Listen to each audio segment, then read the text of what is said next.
Le collagène. Grâce à un mélange de marketing outrancier et d'arguments scientifiques malhonnêtes, le collagène a réussi à se faire passer pour un produit anti-âge qui comblerait aussi bien les rides que soulagerait les articulations. Ce qui se passe à l'intérieur se voit à l'extérieur. Ce vieux mantra publicitaire est actuellement remis au goût du jour avec le collagène. On le connaissait déjà comme un ingrédient de crème anti-rides. Il revient en force cette fois sous forme de produits avalés. Bonbons, boissons, poudres à diluer et surtout gélules avec statut de complément alimentaire. Le collagène est l'une des principales protéines du corps où il joue un rôle structurel. Dans la peau, il assure tenue et élasticité. Au sein des articulations, il contribue aux propriétés biomécaniques du cartilage sollicité lors des mouvements. On en trouve aussi dans les os, les tendons, les ligaments, les muscles, les vaisseaux sanguins. Produit massivement pendant l'enfance, sa synthèse ralentit très fortement à l'âge adulte. Sur cette base, l'inventeur de compléments alimentaires décline des promesses à l'envi. Côté esthétique, il efface les signes de l'âge, lutte contre le relâchement cutané et peut être pris pour prévenir l'apparition des rides et rajeunir le visage. Ongles cassants, cheveux ternes, une petite cure de collagène devrait aussi arranger l'affaire. Côté santé, il garantit le confort articulaire ou une atténuation des douleurs. Certains osent même le promouvoir pour renforcer la densité osseuse, ce qui est interdit sur un complément alimentaire, car cela relève de l'allégation thérapeutique. Bref, on vous promet de rajeunir de la tête aux pieds. Alors, promesse tenue ? Les marchands de compléments en ligne assurent que oui, études à l'appui.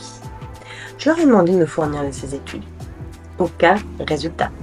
Les rares essais cliniques que l'on peut dénicher sur les douleurs d'arthrose, par exemple, sont mal conduits sur un trop petit nombre de patients, sans comparer les résultats du collagène à ceux d'un placebo.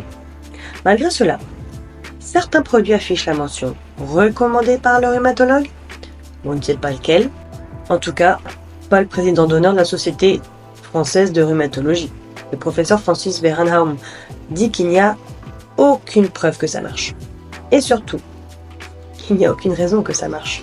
En effet, le collagène étant une protéine, c'est-à-dire une grosse molécule faite de l'assemblage de petites briques, des acides aminés, il est découpé en morceaux lorsqu'il est ingéré. Le corps n'est pas capable d'assimiler le collagène sous cette forme. Lorsque le collagène est intégré, il est traité comme toutes les autres protéines. Il est dégradé en acides aminés pour pouvoir passer la barrière intestinale. Une fois assimilés, ces acides aminés peuvent servir à reconstruire des protéines, mais pas le collagène plus spécifiquement qu'une autre. Dire qu'il va venir régénérer le cartilage ou combler les rides est aussi absurde qu'imaginer que manger du jarret de porc vous donnera des bons mollets musclés, que la cervelle d'agneau vous fournira les neurones pour être plus intelligent. Le collagène ne se souvient pas d'où il vient.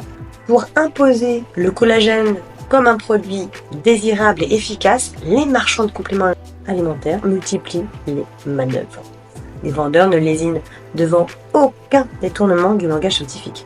Ils recommandent de privilégier les produits avec un poids moléculaire inférieur à 2000 daltons, de préférence des peptides issus de l'hydrolysation, et également de type 1 pour libérer une action puissante et globale. Tous ces termes existent mais ne signifient pas grand-chose pour le commun des mortels, ou sont vides de sens. Une façon pour les marchands de recouvrir d'un vernis scientifique un produit qui en ment.